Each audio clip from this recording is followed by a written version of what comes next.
നമുക്കേ ഒന്ന് മാർക്കറ്റിൽ പോയിട്ട് വരാട്ടോ. ഇറ്റലിയിൽ ഇങ്ങനെ ആഴ്ചയിലെ എല്ലാ ദിവസത്തിലും ഓരോ പഞ്ചായത്തിലുമായിട്ടും ഇതുപോലത്തെ മാർക്കറ്റുകളുണ്ട് കേട്ടോ. ഇതിപ്പോൾ നമ്മുടെ അവിടുത്തെ മാർക്കറ്റല്ല, കുറച്ച് ദൂരത്തേക്ക് വരണം കേട്ടോ. ഞങ്ങളിവിടെ വന്നതിന് ഒരു ഉദ്ദേശമുണ്ട്, ഒരേ ഒരു ഉദ്ദേശമുള്ളൂ കേട്ടോ. അതിനൊന്ന് വഴിയെ കാണിച്ചു തരാവേ. ഇവിടെ ഒരുപാട് കാര്യങ്ങളുണ്ട്, പക്ഷെ നമ്മൾ വന്നത് ഇതിന് വേണ്ടിയിട്ട് മാത്രമായതുകൊണ്ട് നമ്മളത് മാത്രം എടുത്തു. പിന്നെ കുറച്ച് ഫ്രൂട്ട്സൊക്കെ എടുത്തിട്ട് തിരിച്ചു പോന്നു കേട്ടോ. അപ്പോൾ നമ്മൾ വന്നത് എന്തിനാണെന്നറിയാവോ? ഈ മീൻ കടയിലേക്കാണേ. കാരണം ഇവിടെ നമുക്ക് നമ്മുടെ നാട്ടിലെ മീനുകളൊക്കെ വളരെ കുറവായിട്ടാണ് കിട്ടുക. പ്രത്യേകിച്ച് നല്ല മത്തിയൊക്കെ കിട്ടണമെങ്കിൽ ഇച്ചിരി പാടാണ്. അപ്പോൾ ഞങ്ങൾ പണ്ടൊരു ദിവസം ഈ മാർക്കറ്റിൽ വന്നു കഴിഞ്ഞപ്പം നമ്മുടെ നാട്ടിലത്തെ തന്നെ അയിലയും മത്തിയൊക്കെ കിട്ടിയായിരുന്നു കേട്ടോ.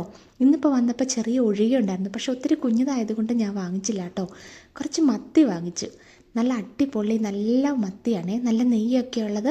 ഇവിടെ നമ്മുടെ സൂപ്പർ മാർക്കറ്റുകളിലൊക്കെ മത്തി കിട്ടും, പക്ഷേ ഞാൻ ഈ മത്തി കഴിച്ചിടത്തോളം ടേസ്റ്റോ അല്ലെങ്കിൽ ഇത്രയും വലിപ്പത്തിൽ ഇത്ര നെയ്യൊക്കെ ആയിട്ടുള്ള മത്തികൾ വളരെ റെയറായിട്ടാണ് നമുക്ക് കിട്ടത്തുള്ളൂ. അപ്പോൾ എന്തായാലും വന്നതല്ലേ എന്നോർത്തൊരു നമ്മൾ 2-3 കിലോ എടുത്തു. എന്നിട്ട് ഇതെല്ലാം ഇനി ഫ്രീസറിലേക്ക് വെട്ടിപ്പറക്കി വയ്ക്കുവാണെങ്കിൽ കുറച്ച് നാളത്തേക്ക് ഓക്കെ ആയില്ലേ.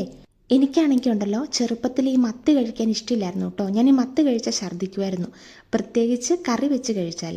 പിന്നെ ആകെ എനിക്ക് കഴിക്കാൻ പറ്റുന്നത് വറുത്തായിരുന്നു. അതും ഇങ്ങനെ സാധാരണ വറുക്കുന്നത് പോലെയല്ല. മമ്മി എനിക്ക് പച്ചമുളകും കറിവേപ്പിലയും വെളുത്തുള്ളിയൊക്കെ ഇങ്ങനെ അരച്ചിട്ട് മത്തി വറുത്ത് തരുമായിരുന്നു കേട്ടോ. അങ്ങനെയായിരുന്നു ഞാൻ മത്തി കഴിക്കുന്നത്. പക്ഷെ അത് വലുതായി ഇവിടെയൊക്കെ വന്നു കഴിഞ്ഞപ്പോൾ എനിക്ക് മത്തിയോട് വലിയ പ്രശ്നമൊന്നുമില്ല കേട്ടോ. ഇനി ഞാൻ നിങ്ങളൊരു ചിത്രം കാണിച്ചു തരാം. ഇത് നമ്മൾ മാർക്കറ്റിൽ നിന്ന് വാങ്ങിച്ചതല്ല കേട്ടോ.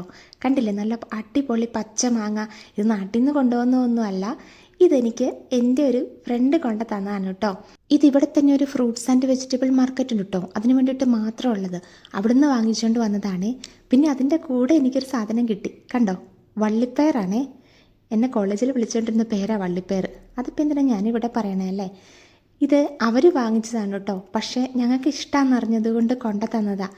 ഒരിത്തിരി പോകുന്ന കാര്യം ചെയ്തിട്ട് ജീവിതകാലം മുഴുവൻ കണക്ക് പറയുന്നവരുടെ കൂട്ടത്തിൽ ഇങ്ങനെയും നല്ല നല്ല ഫ്രണ്ട്സ് നമുക്കുണ്ടെന്ന് പറയുന്നത് തന്നെ ഒരു അഭിമാനമല്ലേ. ഞാൻ എന്തായാലും അതുകൊണ്ട് മത്തി നല്ല അടിപൊളിയായിട്ട് കറിയും വെച്ചു, പിന്നെ തോരനും വെച്ചു കേട്ടോ.